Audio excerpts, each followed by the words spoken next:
Good, notable, and quotable yesterday in the Wall Street Journal.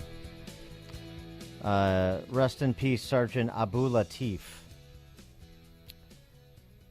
Abu Latif was killed near the border with in Gaza, near the Israeli border in Gaza. Troops were inside buildings they were preparing to demolish with mines. Hamas fighters fired rocket-propelled grenades at a tank that was securing the site and at the two of the two-story buildings where the soldiers were completing their mission. Sergeant First Class Abu Latif worked as a security guard at Ben Gurion University, father of a baby girl. In a post dated October 25th, Abu Latif wrote that he was proud to be serving in the Bedouin Patrol Unit and of being an Israeli Bedouin. So that's Arabic extraction. Right? We forget in this conversation that there are allies of the Jews, Israel, in the state of Israel, that are of Arabic ethnicity. Even before he was called up for reserve duty, Abu Latif said, "I'm happy that I'm able to invite my friends to eat meat and rahat and can be hosted in the gardens of the people from the kibbutz Shovel, who play the guitar and sing songs. I'm happy when I can travel around Israel with my friends, and I'm most happy that they learn Arabic to try to talk to me in Arabic and ask me to help them." Since the war erupted, we hear a lot about the involvement of the Arab citizens. Unfortunately, among the fallen are Bedouin and Druze soldiers, Muslims and Christians, who fell as heroes while defending the country. There's nothing greater than that. We all share the same fate, and we must work together. Unfortunately, there are people who don't believe in cooperation between different populations. They try to intimidate, provoke, and destroy relations, destroy trust. Don't believe them. Don't let it happen. Rest in peace, Sergeant Abu Latif. The people he's talking about, certainly Hamas terrorists, and also, the Ivy League, the American professorate, Right. writ large. I mean, just in case, we say again, you thought that Harvard, for example, was chastened by the Claudine Gay affair. Just in case you thought that. That they learned a lesson? Maybe. The co-chair of the Task Force on Combating Anti-Semitism at Harvard is a history professor named Derek Penslar, who believes Israel operates a regime of apartheid that employs Jewish supremacism. I mean, Are you kidding me? You can't. You can't make this stuff up? It's unbelievable. Our friend Rich Goldberg at Foundation of Defense Democracy, the same thing's going on at Northwestern. Northwestern president, the Dickensian named Michael Schill, his advisory committee on preventing anti-Semitism and hate, it's important work. He's got this whole missive announcing the committee and all the names and all of the, sort of corporate academic blather about important work and, a better tomorrow and all this kumbaya nonsense. And Goldberg actually looked at the names. Meet this helpful member of the committee, an activist in the boycott, divestment, and sanctions movement, Jessica Winiger. 3 of the members on the committee signed a public letter rejecting condemnations of anti-Semitism and insisting on an Islamophobia task force instead. One student appears to be the leader. One student who's on this anti-Semitism task force at Northwestern appears to be the leader of the NU MENA group, that's Middle East, North Africa. The MENA student group that has been a chief source of genocidal calls against Jews.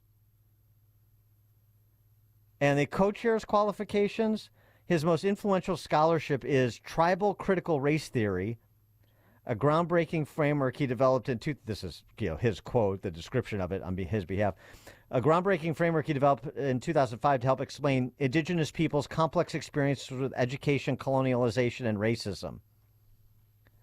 Right. It's literally like the Far Side cartoon with the guy in hell in the wheelbarrow whistling while he works, and the 2 devils are watching him, and the one says to the other, "I don't think we're getting through to this guy." That's what this is like at Harvard and Northwestern, the Ivy League, these elite schools. I don't think maybe it's not possible to get through to them. I know, I just think about the Jewish students there and if they ever feel safe. For more on this and other geopolitical matters, we're pleased to be joined again by Dr. Zuhdi Jasser, the president of the American Islamic Forum for Democracy, co-founder of the Muslim Reform Movement, former U.S. Navy lieutenant commander, and, if that wasn't enough, Republican candidate for Congress in Arizona in District 4. That's the district that Stanton, right, the former mayor of Phoenix, I think a Democrat is the incumbent. Dr. Zuhdi Jasser, thanks for joining us again. Appreciate it. Oh, it's great to be with you, Dan. Thank you for having me back. Is that your district, the Stanton, the former Phoenix mayor? Yes, it is. The Missing in Action Stanton, who just recently voted to allow no change at the border. The same Stanton that was missing when Rashida Tlaib came to raise money for a terrorist organization, the Students for Justice in Palestine. So I think the people are ready for a significant change and real leadership in our district. And is Arizona State in that district? Yes, ASU is in our district in Tempe, and they receive funds for a lot of the work they do from the taxpayers, and the taxpayers have a right to make sure that their kids, their universities, their professors are not condoning anti-Semitism, condoning support of Hamas and providing material support of Hamas. And it's a very simple thing, and yet, as you have been outlining, it is an upside-down world where we seem to be truly targeting the victims, the Jewish community, who has been the primary victims of bigotry and hate, and yet somehow when they defend themselves, the only democracy in the Middle East, they become the enemy, which is just absurd. Yeah, this seems to me like so easy, but it's stunningly difficult. I mean, you're a medical doctor, so you've had your share of schooling. The culture on campuses at what are reputedly, some of the best institutions of higher learning in the Western world, that's maybe in question, but I don't know. Maybe they're like America, sort of the tallest skyscraper in Wichita at the moment. But I mean, what Harvard is doing, what Northwestern is doing, it's almost you cannot be that dense. It almost has to be purposely offensive. It almost has to be like, you think you can bring us to heel? You're not even close.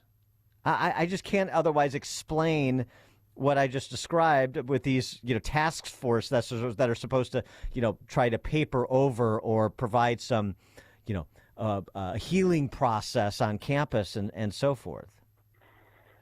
When I testified to Congress multiple times in 2011, 2012 about the rot in the system that used the term Islamophobia, and that there was this alliance with regimes like Qatar and Iran and others that created this term to suppress free speech. And I said, in the universities, these radical Islamists are working with the far left, the progressivists, who are labeling Muslims as the victims, but Islam is an idea. We have a right to debate whether Islam is a theocratic, oppressive movement, or if it's a faith that's a personal faith that many of us love, that want to defend, but yet there's a civil war happening. And now fast forward, peri-pandemic and post-pandemic, every front, people are realizing that the wokists, the progressivists, turned everything upside down, made America into the problem rather than the solution. And they exploited that. We see this in our medical schools. And I can tell you, as a physician, I've seen national medical meetings open with the apologetic that this meeting is on stolen ground and all the DEI nonsense. Right.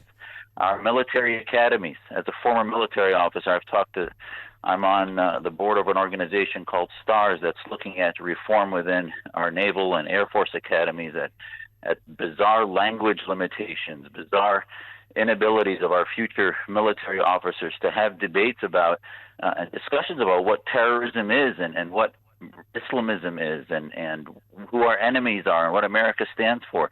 On every front, America is under siege, and it's not a coincidence that the border is also out of control, because they're trying to destroy us in every way possible, and the rot starts from the top as far as the universities and what we're teaching our next generation. And as Reagan said, we're one generation from losing it, this country, losing our freedoms.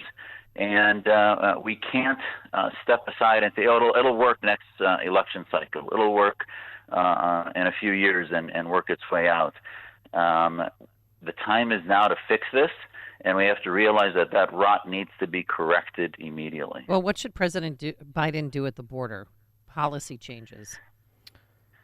Well, it could start with, even H.R. 2, which was about stopping the nonsense as far as asylum and re-upping the reality of what our laws say on the books. Just enforce the laws on the books.